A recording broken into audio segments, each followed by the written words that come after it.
Hello, this is James Powell again. I'm doing a second test. This time I'm using line in again, and I found out that the reason why I had hum was because I accidentally left some inputs unmuted, and that was where the hum's coming from for my first one. And so far I don't hear any hum in the monitor, so I'm going to do some run-throughs of what my amp sounds like. Basically, I'm going to go through the cleans and the different distortions, but first I'm going to go move the camera so everybody can see my amp real quick.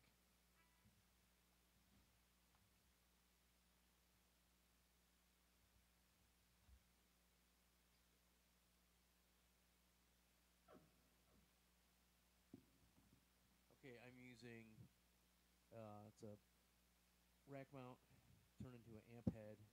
Right now I'm using a orange microtear amplifier, which is kind of inside the rack, and then hidden in there is Electro Harmonix 44 Magnum. It's a much smaller, but it's 44 watts, and the orange microtear is 20 watts. The 88 preamp is not even being used right now. It's eventually going to be used in a loop switch that'll be inserted with my gain pedals. Okay, this is my pedal board. I use a couple different wahs. There's a Vox-wah and a Vari-wah. The Vari-wah does some special effects, or it can act like a standard wah. From there, it goes into my noise suppressor, which is kind of like a main input. I run all my gain pedals through that noise suppressor. It keeps everything nice and quiet. I start off with SP compressor, and then there's a Bogner red ecstasy pedal, and then I use another loop pedal which contains the Caitlin Bread Dirty Little Secret and the Boss BD2 Blues Driver. Those are tone stacks, so when I step on this Keeley switch, it activates them together. I can have one on, and next to it is a little volume control. I use it to kind of tame the overall volume of both pedals. And then after that, I have this Wampler SLO Distortion. It sounds like a Soldano amp. What's cool about this feature is this is a volume boost. It boosts all the pedals, so I can boost my clean signal whenever I want to. I can boost any of the preamps. And then after that, it goes back into the loop of the noise suppressor, and then follow that is a Boss Parametric EQ. This is a global EQ. It does a really good job of shaping the sound. I don't really mess with it. Then after that, I have a volume pedal, which is kind of like in line to a tuner. Now I have the tuner in a little unusual spot because I'm using it as a splitter. Right now, let's see this tuner. What it's actually doing is I actually have a dry output in this patch bay for a third amp if I want to use it, and I can get wet, dry, wet set up. When I step on a tuner, if I have the dry amp hooked up, they'll hear the dry amp. And then after that, I use a TC Electronics Nova modulator. It's a dual engine modulator pedal. Does all kinds of cool stuff. And then after that, I run into a stereo delay, a TC Electronics Nova delay. The Nova delay does presets of different delays I like. And then I have this Biang Tri-Reverb pedal. It's blue right here. It's bypassed. Now it's on. I like it because it kind of gives a nice Fender-ish reverb tone. So here I'm going to do some playing now.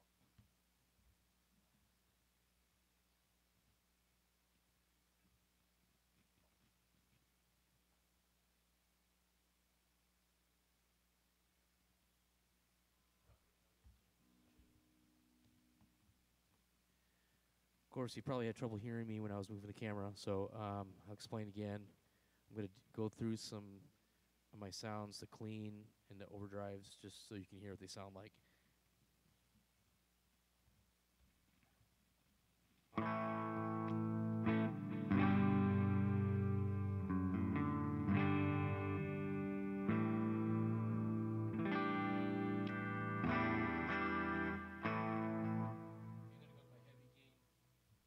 I'm going to start with my heavy gain first. Wagner Red Ecstasy pedal.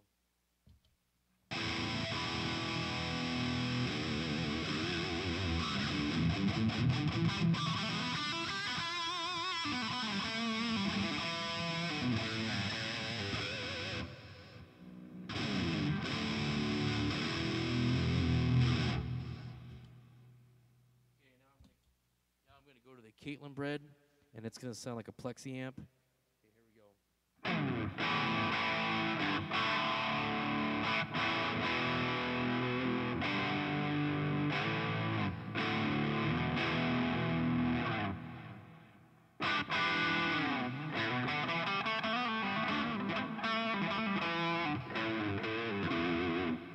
Okay, now I'm going to tone stack it with the BD2, which is going to sound more like a JCM 800.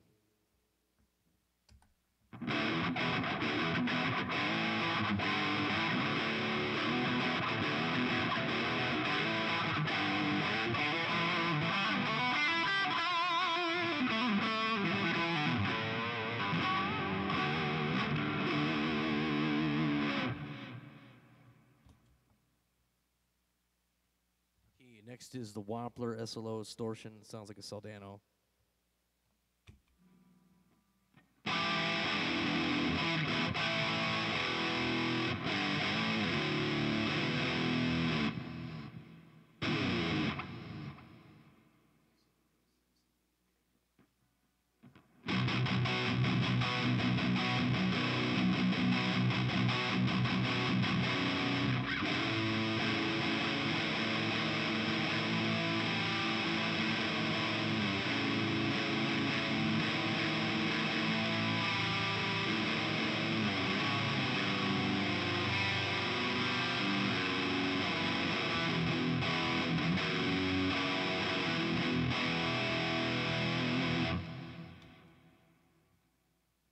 Okay, that concludes our test.